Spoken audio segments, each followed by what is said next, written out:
Well, good evening, everybody. This is Mother Teresa. This is Tuesday night, Grandstanding with Mother Teresa. This is our fifth week of live stream on Facebook, and thank everyone for joining me on tonight. Please share this live with your friends, with your family, and anybody else that you feel like could use some tips from Mother Teresa. Tonight, we're going to be talking about everyday organization and how to be productive. Now, when I was looking at this, I thought about in two areas of our lives that we typically try to be productive. We definitely want to be productive at work, but we also need to be productive at home. So my slogan today is master your day, master your life. So how do we do that? We're going to give you a couple of tips that how you can be more organized at home and also how you can be more organized at work. So I would like to share that although I am a licensed social worker, the information that I share with you on Grandstanding with Mother Teresa is not meant to be a professional I'm not standing in the professional stance of a social worker. I'm just sharing with you my personal experiences. So I'm going to share with you some experiences that happened for me with my family. And so I would hope that they are helpful tips for you and your family.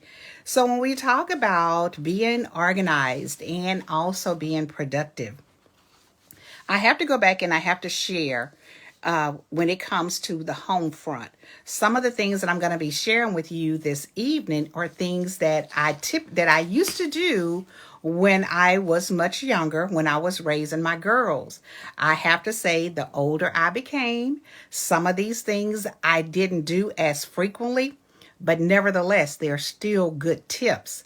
And so the very first thing that I would like to share with you, and as I'm sharing, please feel free to add in some of your time management tips that helps you to stay organized, whether it's at home or for work. So go ahead in the chat, put some of the tips that you use for time management. But one of the things that I can recall vividly when I was much younger, raising my girls, working full time. A lot of the times when my girls were growing up, I was in school a lot, so we had to make sure that we had a very structured day at home or evening for home, and part of that was what we called our 10-minute drills. Girls, if you're watching this, you can remember. Honey, I know you're watching, so I know you remember our 10-minute drills. So you say, Mother Teresa, what is a 10-minute drill? Listen, you all, those 10-minute drills were wonderful as it related to how to keep your house tidy and organized. And it was very simple. The 10-minute drill went something like this. You tell everybody in the house, we're going to take the next 10 minutes and we're going to get everything we possibly can get done within the next 10 minutes. Whatever assignment you had, whatever area that you were working in the house, whether it was your bedroom or the living room or another room in the house, the kitchen, the bathrooms, or whatever, we were going to spend 10 minutes. And in those 10 minutes, it was almost like a competition to see who could get the most done in those 10 minutes. And you all, this is how we pretty much kept our house clean. This is how we pretty much was able to do a quick fix as far as making sure that the place was tidy. Because guess what? The house doesn't clean itself. And me, I like having a clean house. I function better when the house is clean, when there's not a lot of clutter. So that 10-minute drill was really all that we needed a lot of times in the afternoons after a busy day at work for me and my husband, and also after the girls came home from school. Give us 10 minutes, we can get that house pretty much clean. So that is one thing that I will give you for free. Try a 10-minute drill, but make sure you explain the process to your family. Let them know for 10 minutes, We're going to see who can get the most done in the 10 minutes. And that's how we kept our house pretty much clean. Another one that you can do, if you can't do the 10 minutes, do a 1 minute drill, okay? Try a 1 minute drill to see what you can get done in 1 minute.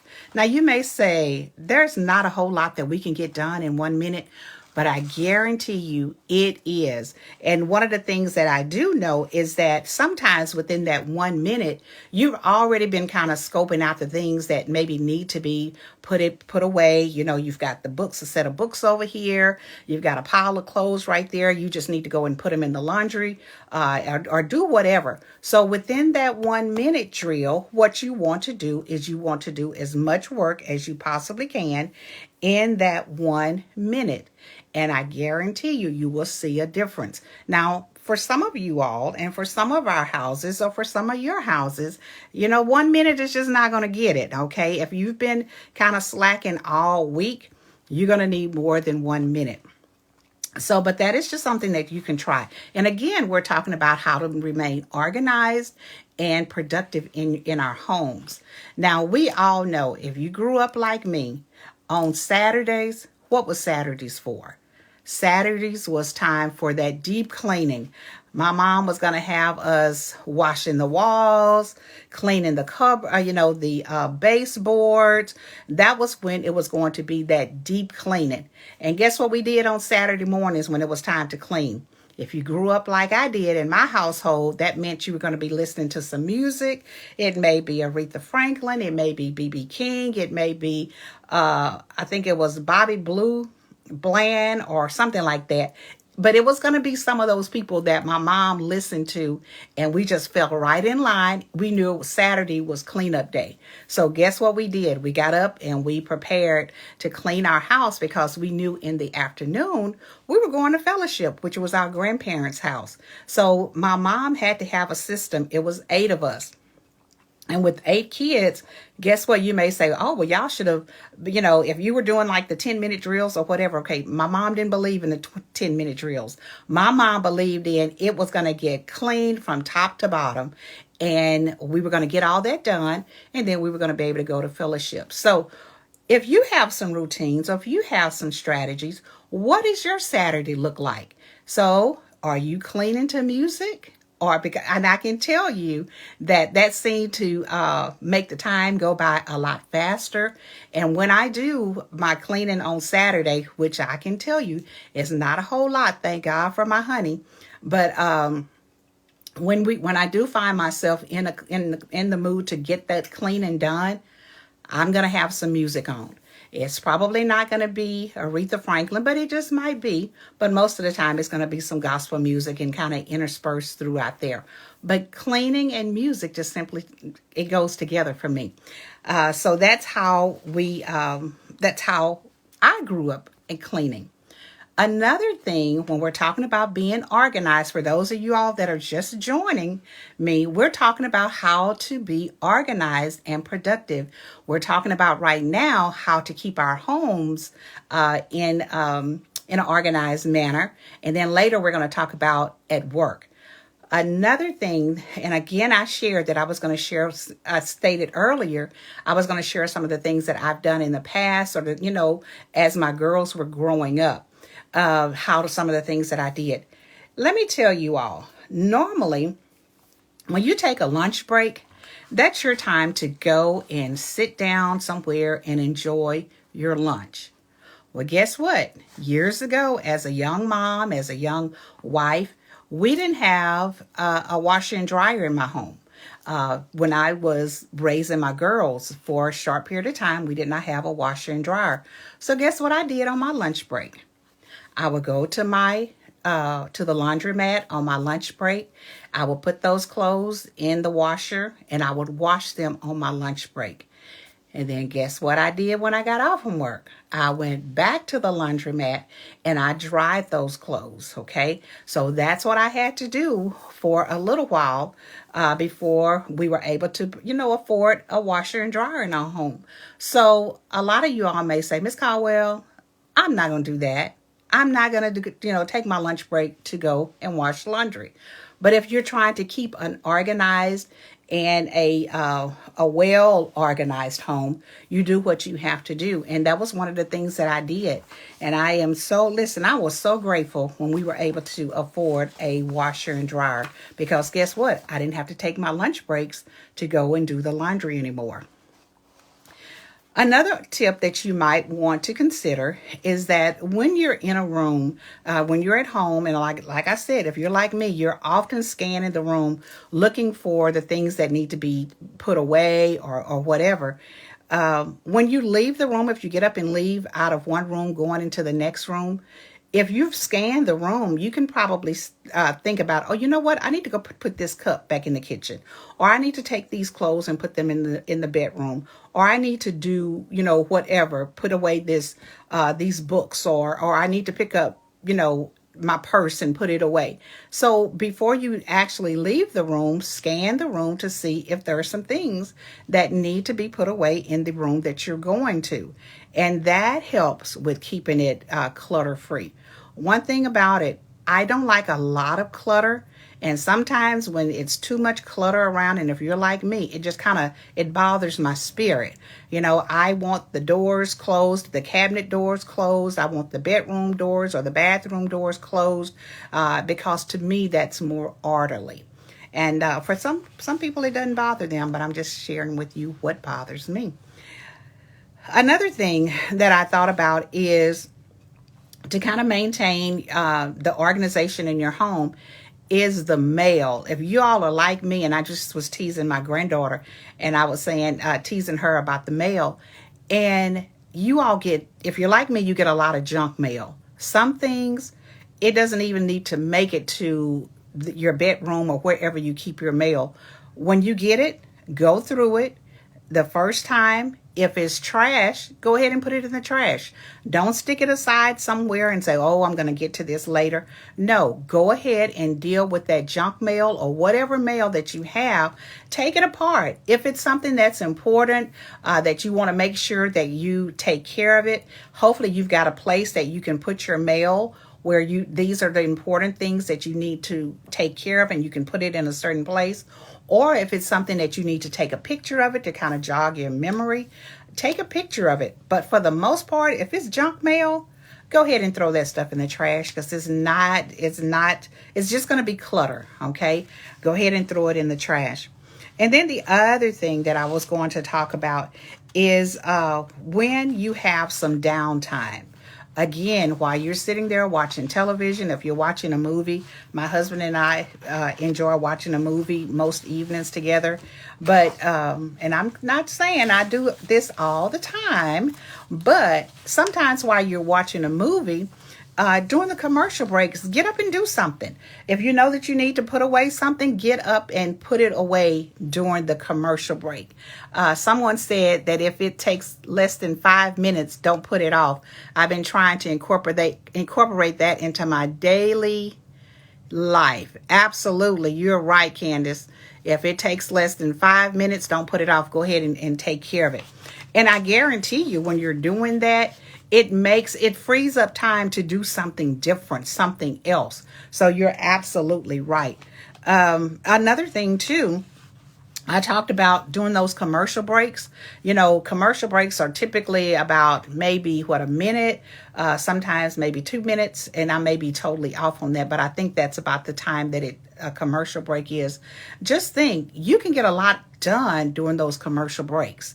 And if you're using those commercial breaks to kind of do those, the tidying up and trying to stay organized, take advantage of those, because guess what?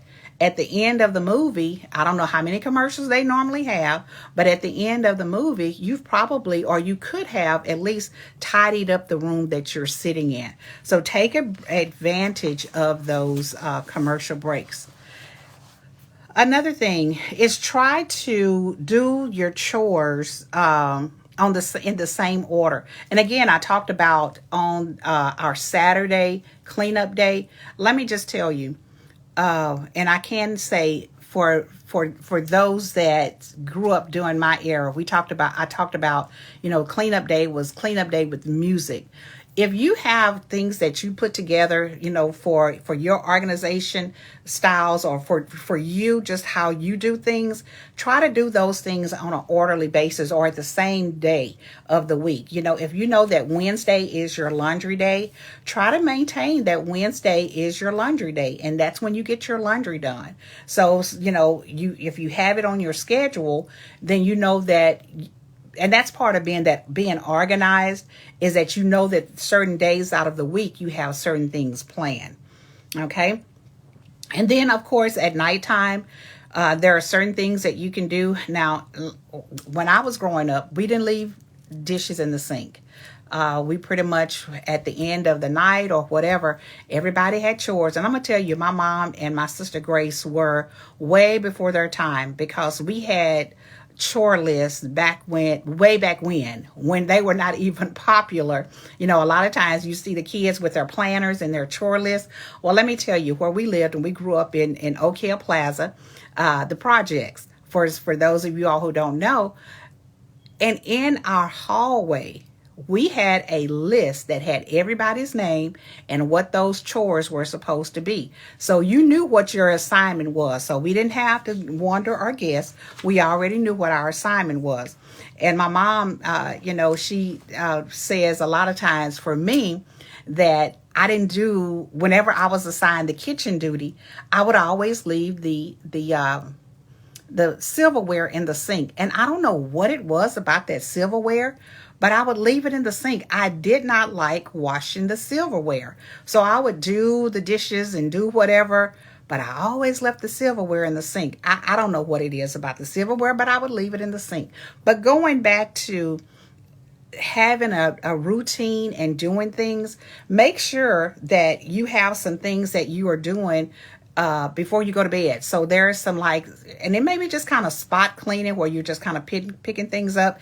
If you're a very peculiar person, or if you're a person who is, I'm not going to even say OCD, but if you don't want to leave dishes in the sink, then that's one of the things that you can make sure in the evening time or before you go to bed that you're taking care of those things. Another thing is to do just spot cleaning, in our bathrooms. A lot of times, we may have some cleaning that we need to do. A good tip is to keep some of those Lysol wipes in your bathroom.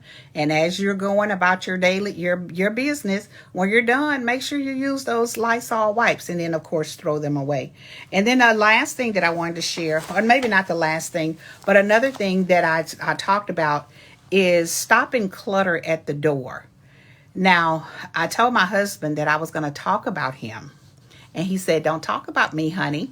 But I would like to say, if you can stop clutter at the door, make sure in your house, at least in my house, I like to have a place for everything. And so this is a conversation that we often have, is about putting things in the right place. And so we have this conversation. My husband wants to put something at a certain place, and 6 months later, he wants it to be right there.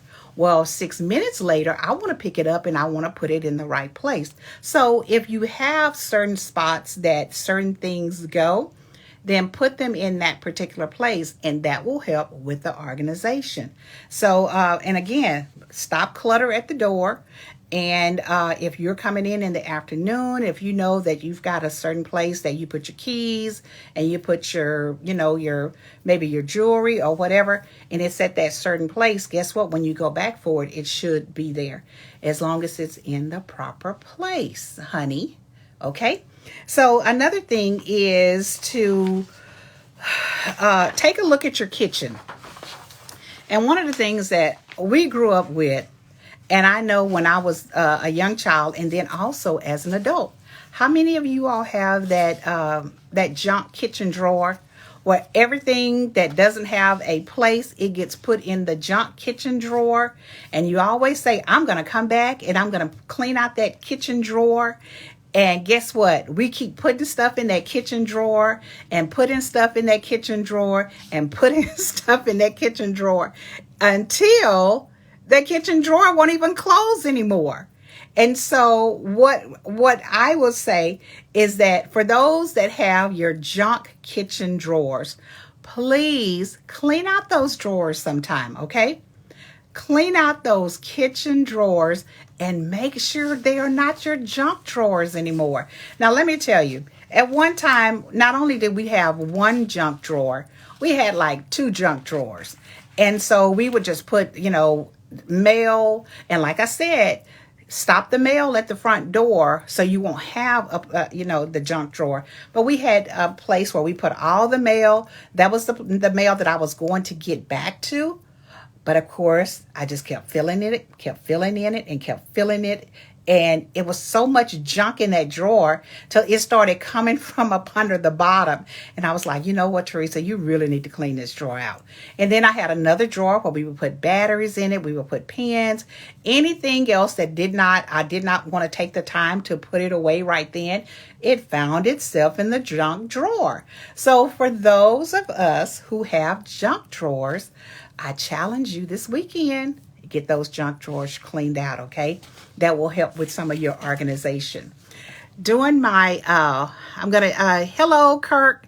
Hello, Michelle.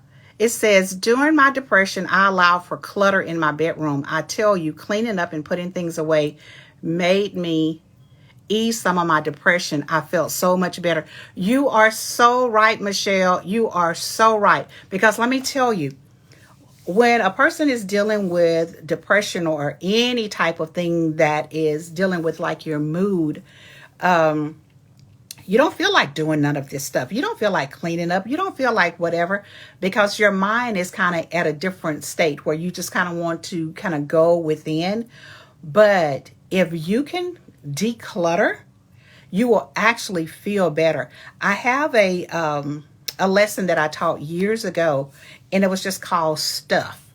And basically, we all have stuff in our lives. That stuff can be material stuff. That stuff can be emotional stuff. It's just stuff that clutters our lives. And so what we have to do in order to make things better in our lives is we have to get rid of some of this stuff. And that stuff, again, like I said, it could be emotional. It could be past childhood traumas. It could be just material things that have just cluttered your life. But let me tell you, once you start getting rid of that stuff, you will feel so much better. It's like it's a weight that's lifted off of your shoulders. So I encourage you to kind of get rid of some of that stuff and declutter your life. You're exactly right, Michelle. Thank you so much for sharing that. And another thing I wanted to share with you all is not only about your junk drawer. I also wanted to share with you all about, for those of you all that have like storage units outside of your house, let me tell you, you can put a lot of stuff in some storage units, okay?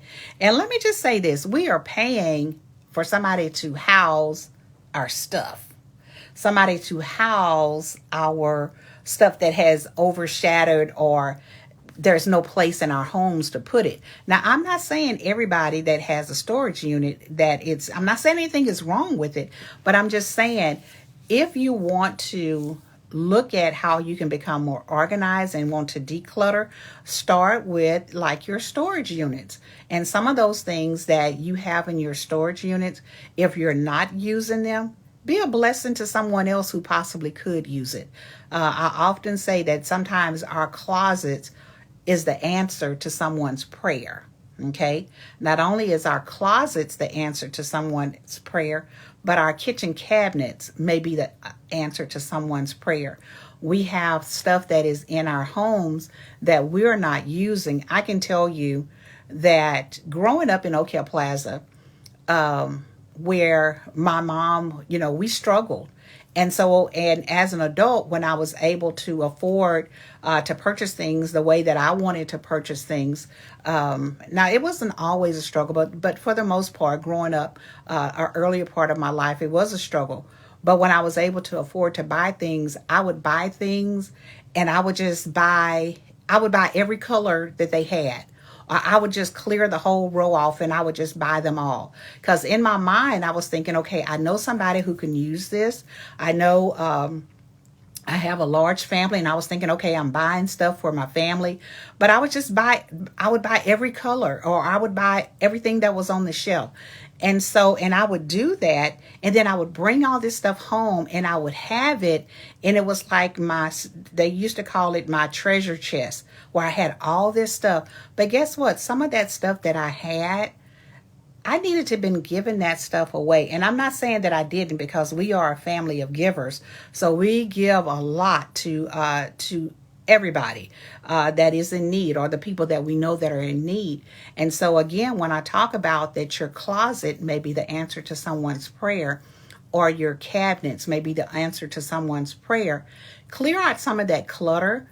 Clear out some of that stuff that you're not using. Sometimes it still has the price tags on it. Be a blessing to someone else. And that is one of the things that I'm really big about, is that always, if you can be a blessing to someone else, please do that. Because when you bless others, I like to say, when you make what you make happen for others, God will make happen for you. And I'm a firm believer is that if you bless others, God will definitely bless you. So share, give some of those things away. I'm not saying you have to give everything away, but guess what? If we're living in abundance, that means that God has truly blessed you. And so it is more than okay to share the abundance that you're living in. Okay. And the other thing that I wanted to share, I said I was going to talk a little bit about the work place. For most of you all, if you're still working like me, you keep a daily journal, or you keep your calendar. Me, I like to keep my calendar in pencil because it is ever changing. So I keep a calendar. I make up a list. I focus on what's important, and I try to work that list. But then I also managing my time. I try to manage my time, which my husband is reminding me to manage my time. And when you're managing your time, that helps you to be organized, and not only organized, but it allows you to be able to finish some things. Like if you set some goals, or you have some projects at work, being organized will help you to be able to meet those goals. And then also, if you cannot finish those goals, or you need some additional assistance, it's okay to delegate tasks. It's okay to ask somebody to help you to complete those things that you need to do, so you'll be able to check that off of your list, okay? And not only delegate your tasks, one of the biggest things that I know, and especially if I miss a couple of days of work, is the emails and the phone calls. I can have emails, and sometimes it takes me almost half a day, or well into the evening time, or not evening, but the afternoon, and I'm still trying to answer emails. So have a system where if you need to spend the first couple of minutes of your day, get those emails out of the way, answer them, and move on to something else. And then the other thing is that if you're like me, and I talked about journaling, and of course, here's another shameless plug for my books, for Conversations from My Mother's Heart and Tales from the Clothesline. For anyone that, if you haven't purchased the book yet, I am going to be giving away a copy of each of these books to some of the people who shared on tonight. So Shell, if you would go to my inbox, and if you would send me your mailing address, I will put one in the mail for you. And I'm trying to look at, I think Candace, my daughter, has already ordered her copy. And thank you, Shell, for the 99 stars.